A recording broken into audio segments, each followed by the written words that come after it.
high definition sound for this videotape is file 0007.mp3.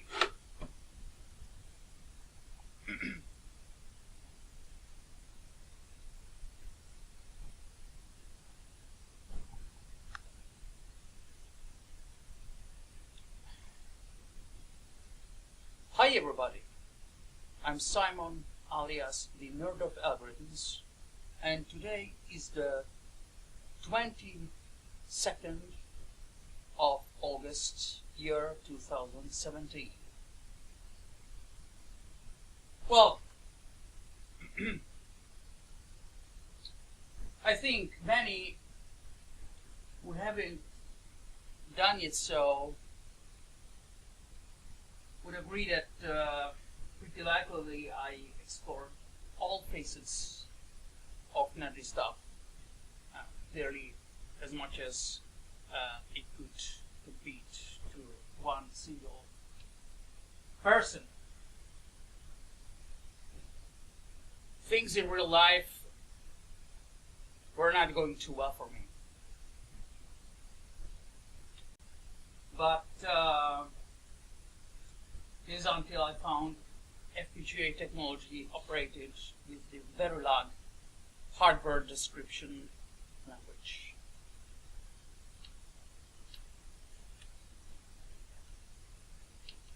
Or it found me. And now we just face it together, face life together.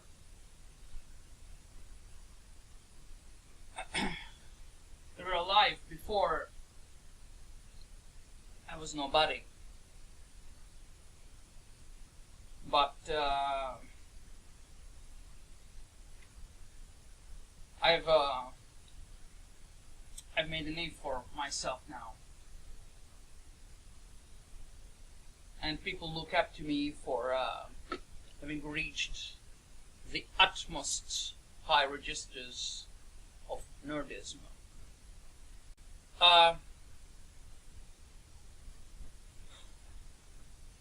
whose notes I am playing a subtle soundtrack for my previously useless, meaningless existence. For musical composition,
into the design of digital systems with Verilog and FPGA technology. Anyone can imagine what's between.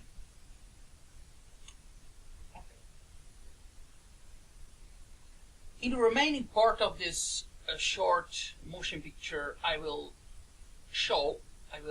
outline how I basically operate with the design of digital systems, particularly prototyping of digital systems. That's my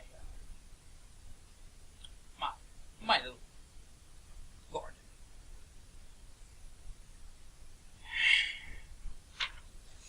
If you, dear viewer, are the owner or an employee of some firm for FPGA technology, especially if used for prototyping and testing, is used operating with Verilog, but it could be also VHD or whatever. I can always learn it. If you find what's following this introduction, well, if you think I can do something, there could be a little job for me, drop me a mail or give me a phone call, and so help me to lift me from the dark depths of unemployment. As a warranty, I can give an ability to learn at stunning speeds and reliability.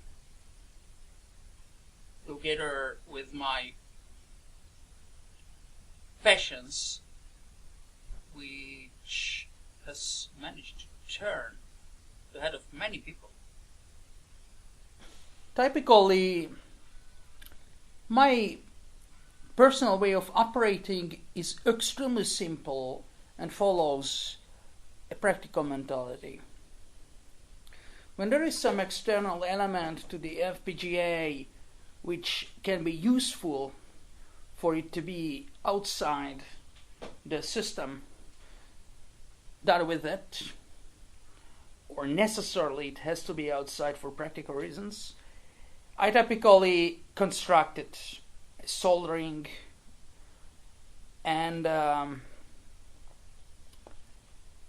I test the things in order to make sure that everything runs correctly, every connection works as it is supposed to work.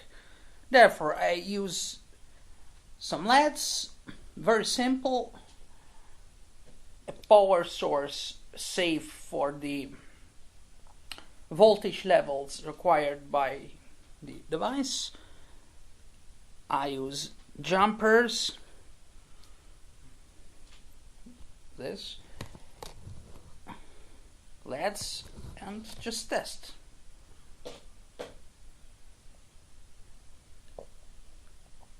I do not personally like to throw away elements, so sometimes I recycle them. Evidently this had to be modified in order to function as a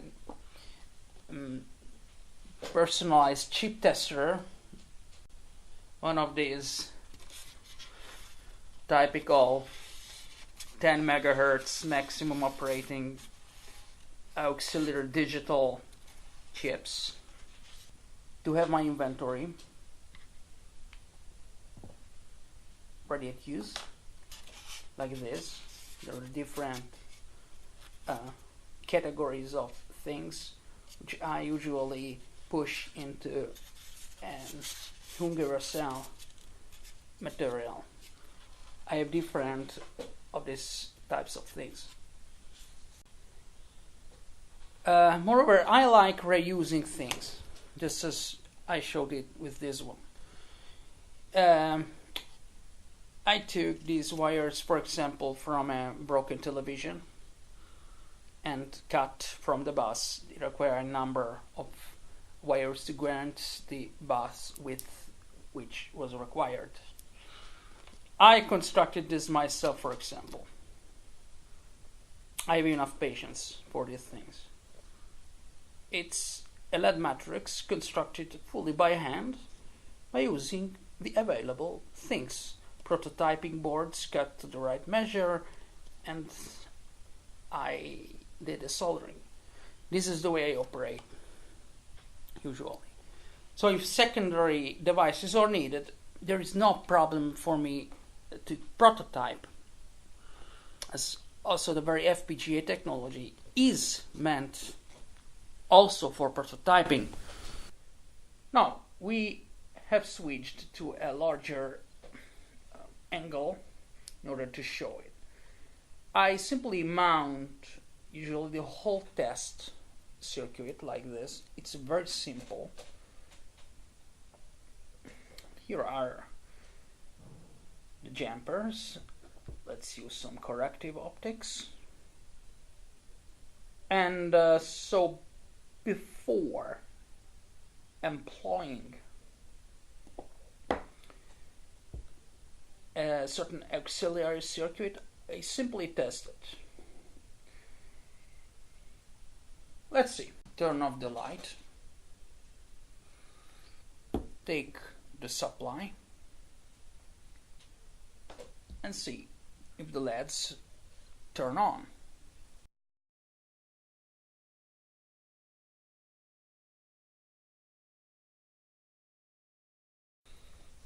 Can it be seen? Here are the LEDs, and here is our circuit and the connecting wires. In this case, I simply make from time to time the connections. This goes to ground, and let's try. And just simply by scrolling. Here, for example, I detected that this one doesn't work. So I go on and find the cause. When the circuit is done, I just go on with the test. If there are problems with the equipment, such as, for example, a deficiency in the number of jumpers of the right type, MM, FF or MF, using standard componentistics, I make some correction. I take a standard component and modify a presently available device in order to have it fit the purpose. We can perform a cut here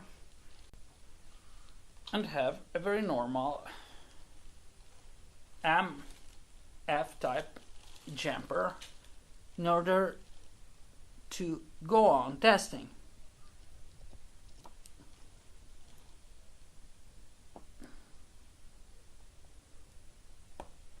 After the integrated circuit, which is meant to feature in some sub-circuits which will assist the design of some prototype with the FPGA. This is one. Well, I remove the given device, this little chip here, from the test bench after it proved to function as intended. After, of course, it's time to solder it with other auxiliary circuits which it is meant to be connected with and to interact with. In this case, this LED matrix.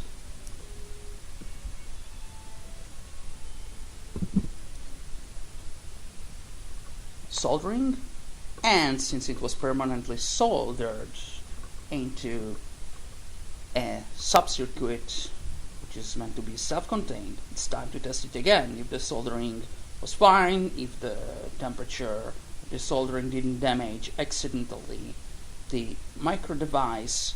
And so let's test it. Very simple visual test. I use the FPGA as an appropriate voltage source, 3.3 volts here.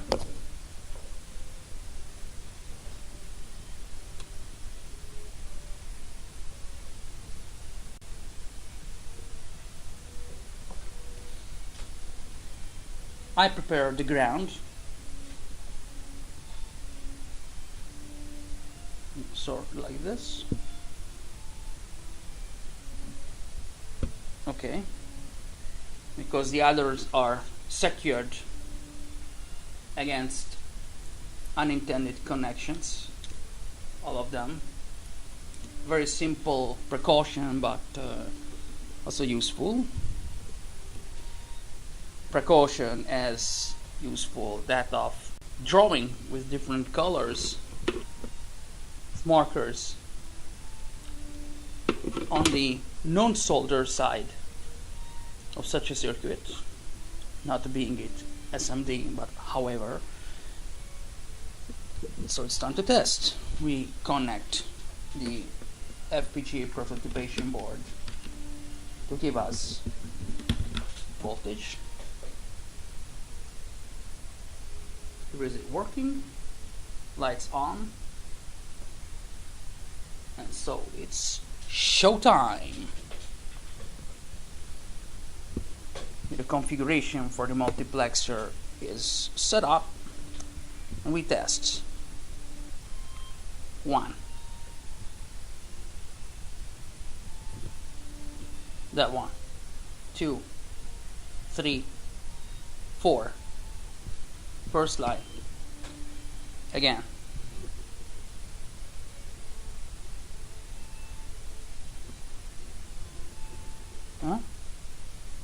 Pretty nicely working.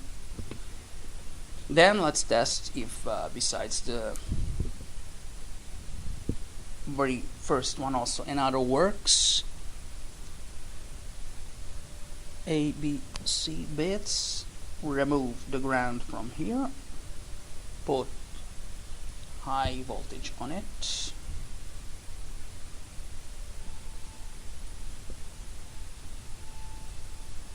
By taking a logical high here.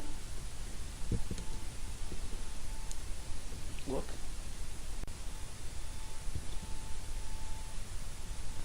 And connecting it here to form the right bits. Then it will be tested with the FPGA, which will do it better and in real time and everything. So let's test it again. 1, 2, 3, 4 in the second line, and we could go on. So we have to construct the second auxiliary circuit,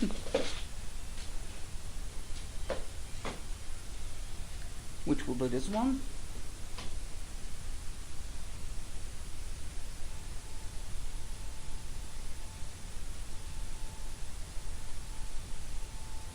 This one. Knowing that in the case of a LED matrix, as only one single LED is on at a time, it's sufficient to use one single resistor to adjust the voltage to be safe for these LEDs in order to allow them to have longest possible lifetime.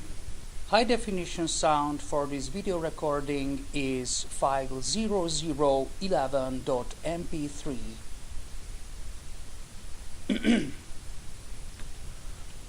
Now I have soldered also the second auxiliary circuit, which drives the ground for the LED matrix according to this principle.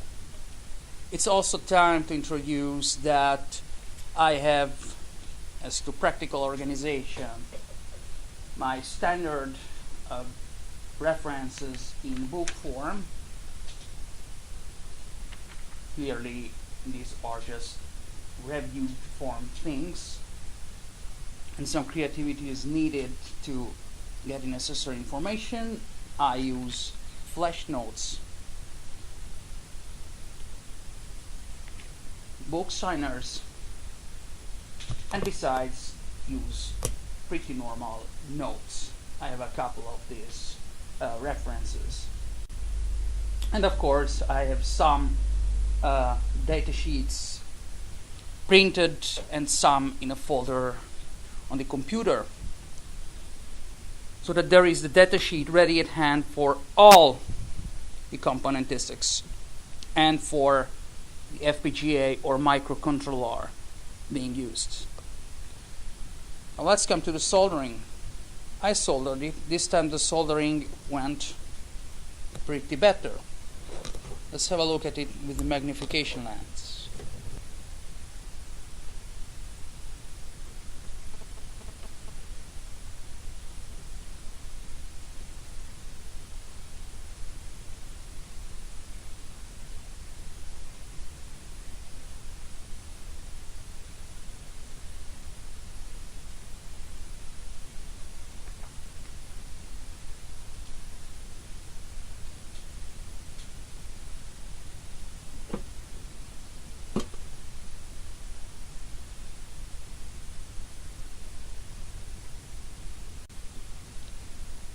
I like usually using a geometric setup featuring vertical and horizontal subcircuits according to what they are supposed to do, if there is some geometrical consideration meaningful to be done for it.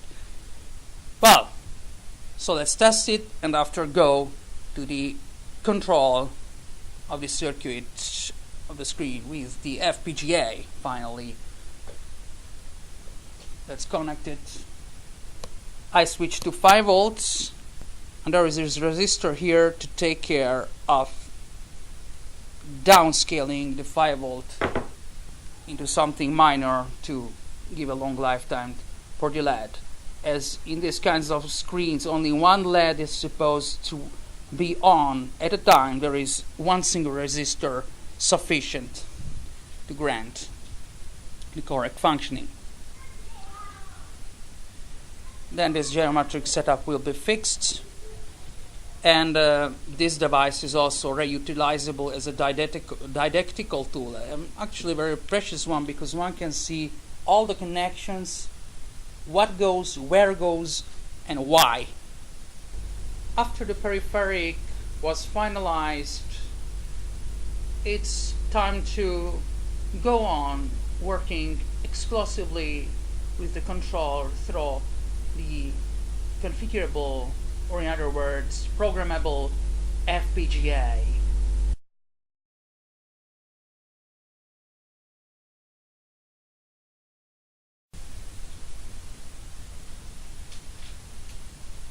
Well, here comes the tedious work of designing using blocks in which Verilog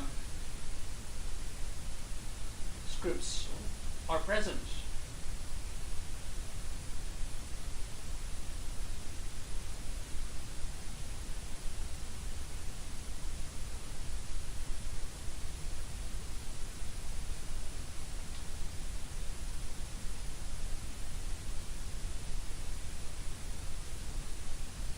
Using buses, so interfacing single modules defined with Verilog scripts with the very special FPGA device.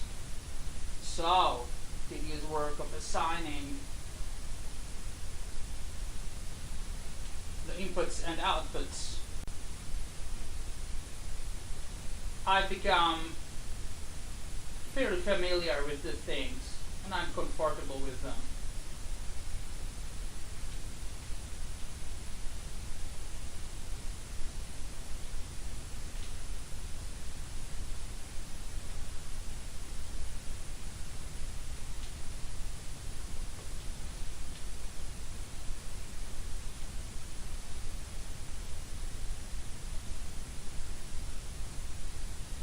Progress. Start.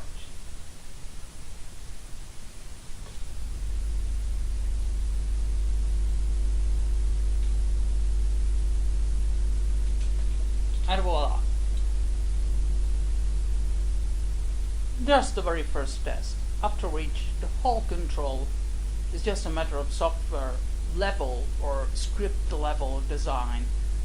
There hasn't yet been created a word for indicating what FPGA programming is, because it's not programming, but it's not even only configuration or setup, but something in the between. From here on, there isn't all that news. I think I have explained more or less how I operate, and this, in my opinion, should suffice.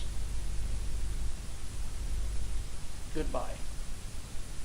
This was Simon, alias the Nerd of Algorithms.